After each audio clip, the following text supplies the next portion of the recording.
Putin ने साफ किया कि रूस यूक्रेन वॉर की असल वजह को खत्म करके ही वो रहेंगे। उन्होंने कहा कि वे यूक्रेन के साथ बातचीत के लिए तैयार तो हैं, उसे नाटो में शामिल होने की जिद छोड़नी होगी और 2022 के बाद रूस ने जिन इलाकों पर कब्जा कर लिया है उन्हें मान्यता भी देनी होगी।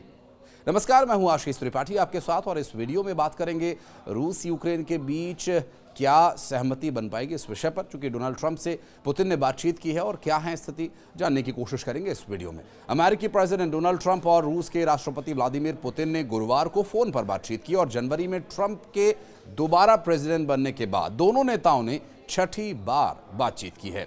रूस के मुताबिक दोनों नेताओं ने यूक्रेन, ईरान और अमेरिका रूस संबंधों समेत कई मुद्दों पर बात की। पुतिन के सीनियर एडवाइजर यूरी उशाकोव ने यह बताया कि ट्रंप ने यूक्रेन वॉर जल्द खत्म करने की जरूरत पर जोर दिया, तो वहीं पुतिन ने बातचीत के जरिए जंग का हल ढूंढने की कोशिश पर जोर दिया। यूक्रेन के संबंधों में वार्ता में ट्रंप ने वहां पर लड़ाई रोके जाने के लिए जल्द वार्ता शुरू करने पर जोर दिया और जवाब में पुतिन ने कहा कि रूस यूक्रेन के साथ वार्ता के लिए तैयार है। साथ ही रूसी राष्ट्रपति ने कहा कि उनका देश यूक्रेन के लिए तय लक्ष्यों को प्राप्त करना चाहता है और प्राप्त करके रहेगा, उन कारणों की जड़ों को नष्ट करेगा जिनसे युद्ध छिड़ा। पुतिन ने कहा कि रूस ने फरवरी 2022 में अपनी सेना तब यूक्रेन भेजी जब यूक्रेन सैन्य संगठन नाटो में शामिल होने की तैयारी में था। उस समय यूक्रेन रूसी भाषा बोलने वाले अपने नागरिकों की रक्षा करना भी नहीं चाह रहा था और यूक्रेन के इस अड़ियल रुख पर सहयोगी देश उसका साथ भी दे रहे थे।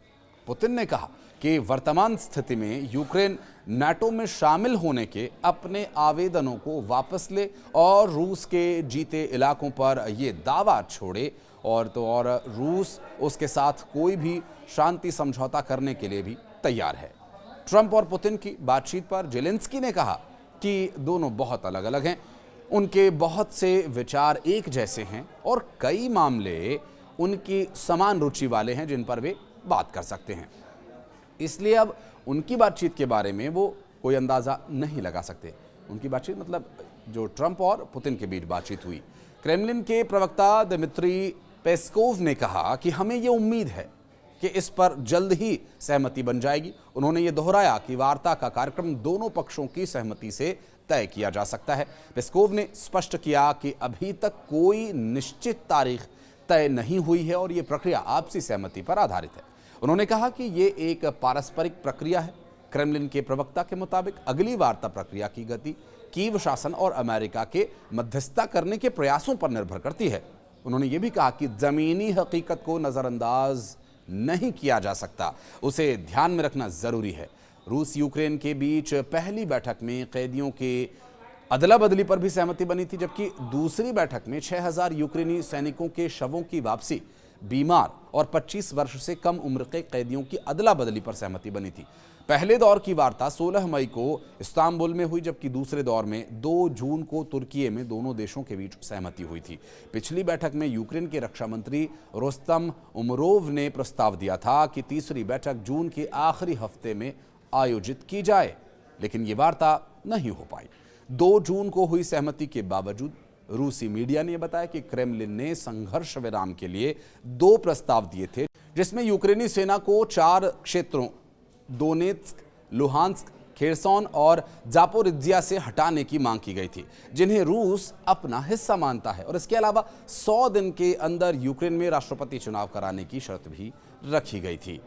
यूक्रेन के राष्ट्रपति व्लादिमीर जेलेंस्की इन मांगों को शांति की मंशा के विपरीत बता रहे हैं और उनकी तरफ से नए प्रतिबंधों की मांग की गई।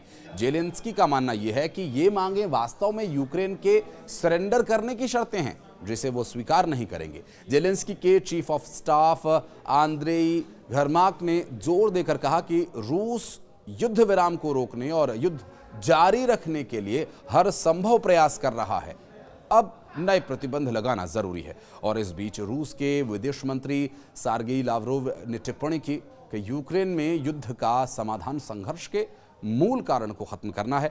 उन्होंने ये भी कहा कि रूस लड़ाई को रोकने के लिए तैयार है। दूसरी ओर तुर्की के राष्ट्रपति रेचेप तैयब एर्दोगान ने आश्वासन दिया कि वो अमेरिकी प्रेसिडेंट डोनाल्ड ट्रंप के संपर्क में हैं और दोनों वार्ता में हिस्सा लेने के भी इच्छुक हैं। जबकि ट्रंप और पुतिन की वार्ता, जेलेंस्की ने इस बारे में कहा कि दोनों बहुत अलग अलग हैं और उनके बहुत सारे विचार ऐसे हैं जो एक जैसे हैं, जिस मामले पर एक समान विचार वो रखते हैं और उनकी रुचि मिलती है, इस पर बात हो सकती है। इसलिए उनकी बातचीत के बारे में कोई अंदाज़ा नहीं लगाया जा सकता। वर्तमान परिस्थितियों को देखते हुए क्या डोनाल्ड ट्रंप के हस्तक्षेप से युद्ध विराम संभव हो पाएगा, ऐसा फिलहाल रूस के राष्ट्रपति व्लादिमीर पुतिन की बातों से तो नहीं लगता है, लेकिन जिस तरह से क्रेमलिन ने बयान दिया वो एक ज़रूर संतुलित तरीके से दिया गया बयान कहा जा सकता है। बहरहाल देखना होगा कि ये संतुलन जिसमें शर्तें छिपी हुई हैं, जब व्लादिमीर जेलेंस्की इस पर तैयार नहीं हैं तो क्या हालात उत्पन्न करते हैं।